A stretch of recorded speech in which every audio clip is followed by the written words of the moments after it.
गौतम बुद्ध को मानते हैं, हमने देखा है नमो बुद्धाय नमः, नमो बुद्धाय नमः कहते हैं, शांति का प्रतीक माना जाता है। लेकिन उन सभी बच्चों को मैंने कई बार एनालिसिस किया, उन सभी बच्चों से मैंने पूछा तो उनको नहीं पता था। मैं आपको बताता हूं, पीपल वृक्ष की बात करें तो पीपल वृक्ष के नीचे गौतम बुद्ध को ज्ञान प्राप्त हुआ है, इसलिए इस क्वेश्चन का आंसर बी चला जाएगा। अगला क्वेश्चन देखा गया दोस्तों, यहां से देखा गया, एनसीएफ से क्वेश्चन देखा गया। हमने इस वीडियो में हर चैप्टर को लिया है। एनईपी को हमने 2020 जो सबसे जो है शिक्षा नीति, नई शिक्षा नीति से जो क्वेश्चन आ रहे हैं ना, इस वीडियो में मिलेंगे आपको, टेंशन ना लीजिएगा। चलिए, बालकों की शिक्षण प्रक्रिया एनसीएफ के अनुसार कैसी होनी चाहिए। अब देखो, क्वेश्चन की बात करें तो निगेटिव आंसर काट दो, तनाव, रटंत पद्धति से युक्त। अब मुझे रटंत पद्धति से मुक्त चाहिए, तो इसलिए इस क्वेश्चन का आंसर बी चला जाएगा। बोलो, अगर इस क्वेश्चन के कैटेगरी के क्वेश्चन आ जाए तो बताओ क्वेश्चन कर लोगे मेरे भाई, है ना? तो कर लोगे ना, कर लेंगे आप। 9 नंबर देखो, ऐसा क्वेश्चन देखने को मिलेगा। एनसीएफ से भी क्वेश्चन आया है, 1 और 2 क्वेश्चन एनसीएफ 2005 से मिला है। एनईपी 2020 से क्वेश्चन 2 मिला है। क्या एनईपी 2020 से क्वेश्चन 2 मिला है? अब एनईपी की बात कर लें उससे पहले एनसीएफ 2005 से क्वेश्चन कर लें कि एनसीएफ 2005 के अनुसार विद्यालयी ज्ञान को जोड़ना चाहिए, बाहरी स्कूली जीवन से जोड़ना चाहिए। इसलिए इस क्वेश्चन का जो आंसर है दोस्तों, वो किसके साथ चला जाएगा बताइएगा? ऑप्शन नंबर ए चला जाएगा। एनसीएफ 2005 जब आया था तो इसके जो अध्यक्ष थे तो प्रोफेसर यशपाल जी थे। एनसीएफ 2005 की बात करें तो ये रटंत प्रणाली से मुक्त है। रटंत प्रणाली से क्या है दोस्तों? मुक्त जो है ये है आपकी शिक्षा। और एनसीएफ 2005 की अगर मैं बात करता हूं दोस्तों, तो ये सभ्यता और प्रगति निबंध है, जो किनका है? किनका है भैया? किनका है? आपको जल्दी से कमेंट करना है। रविन्द्रनाथ टैगोर का है, उनके निबंध से यह लिया गया है, उनके निबंध पर आधारित है।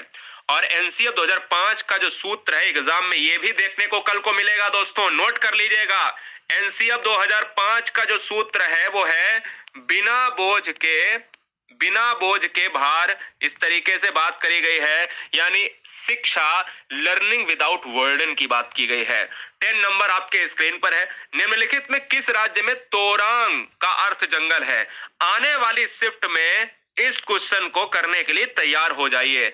अगर ये तोरांग आता है तो जंगल जो है कहा जाता है, जंगल को तोरांग कहां कहा जाता है? झारखंड में कहा जाता है मेरे लाल। इस क्वेश्चन का आंसर ए लॉक हो जाएगा।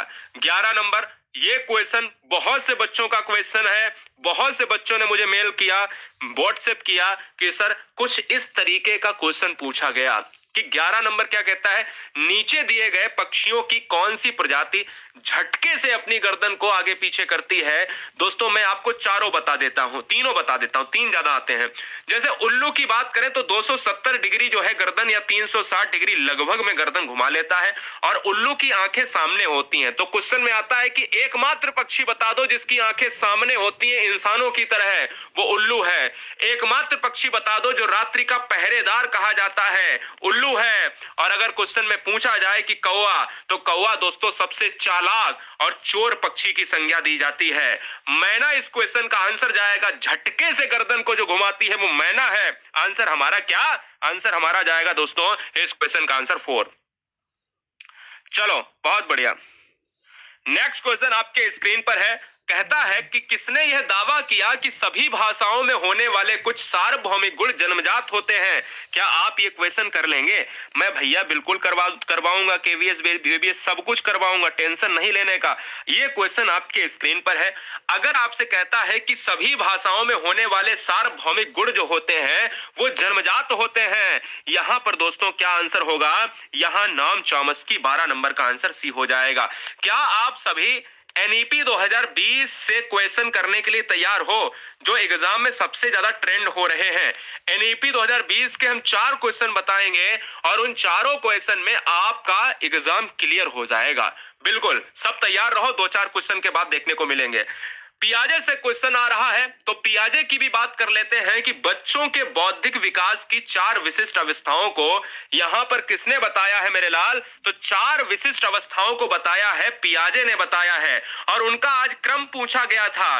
पहला था दोस्तों संवेदी, दूसरा था दोस्तों पूर्व संक्रियात्मक, और तीसरा दोस्तों मूर्त संक्रियात्मक अवस्था, और चौथा दोस्तों अमूर्त संक्रियात्मक अवस्था। अभी आगे एक पियाजे का और क्वेश्चन मिलेगा, उसमें और क्लियर कर देंगे, टेंशन तो नहीं है ना।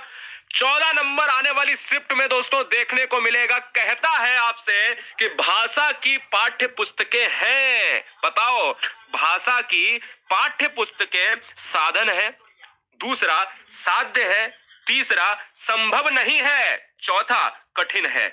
अरे भाई कठिन है, संभव है, निगेटिव ऑप्शन तुरंत देखना, एग्जाम में कोई भी क्वेश्चन करना काट देना, उसकी गर्दन उड़ा देना। अरे भाषा की पाठ्य पुस्तकें साधन है। जैसे अगर हम कहीं एक जगह से दूसरी जगह जाते हैं तो रिक्शा करते हैं, टेम्पू करते हैं, है ना, तो वो साधन है।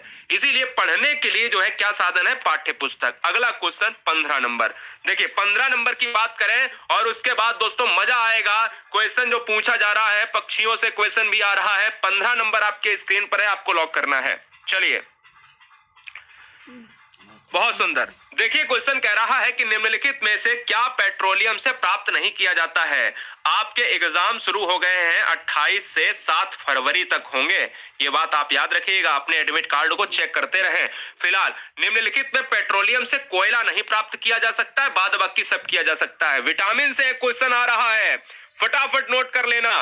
विटामिन से अगर क्वेश्चंस में अगर हम चारों के रासायनिक नाम बता दें, विटामिन सी का जो रासायनिक नाम होता है एस्कॉर्बिक एसिड होता है। विटामिन बी का रासायनिक नाम होता है थाइमीन होता है। विटामिन ए का जो रासायनिक नाम होता है वो क्या होता है? रेटिनाल होता है, रेटिनाल। और विटामिन डी का जो रासायनिक नाम होता है वो कैल्सीफेराल होता है। और विटामिन में रतौंधी की बात करें तो वो होता है ए से होता है, जिसको जिसको क्या कहा जाता है? रतौंधी कहा जाता है दोस्तों, है ना। कहते हैं ना, एक मार देंगे तो रतौंधी आ जाएगी। और विटामिन डी से होता है रिकेटस रोग होता है। और विटामिन बी से होता है बेरी वेरी होता है दोस्तों। और विटामिन सी से अगर आपके मसूड़ों से खून आ रहा है तो हो जाता है स्कर्वी रोग हो जाता है। चलिए अगले क्वेश्चन की बात करेंगे। उखाड़ दीजिएगा, निम्नलिखित में कौन सा पक्षी पत्तों को सीकर अपना घोंसला बनाता है? सभी बच्चे यहां पर जितने भी परिवार हमें देख रहे हैं, वो क्या करना है? वो अपने एनईपी 2020 को करने के लिए तैयार हो जाओ। क्वेश्चन आने वाला है, उखाड़ना है, ठीक है ना। चलो, निम्नलिखित में कौन सा पक्षी पत्तों को सीकर अपना घोंसला बनाता है? तो दोस्तों दर्जन चिड़िया। चारों कॉन्सेप्ट बताऊंगा, चारों कॉन्सेप्ट में एक कॉन्सेप्ट एग्जाम में मिलेगा। दावा है, स्टाम्प पर लिख लीजिएगा। देखिए, जब कोई सीकर बनाए तो सिलता कौन है? दर्जी। तो पत्तों को सिल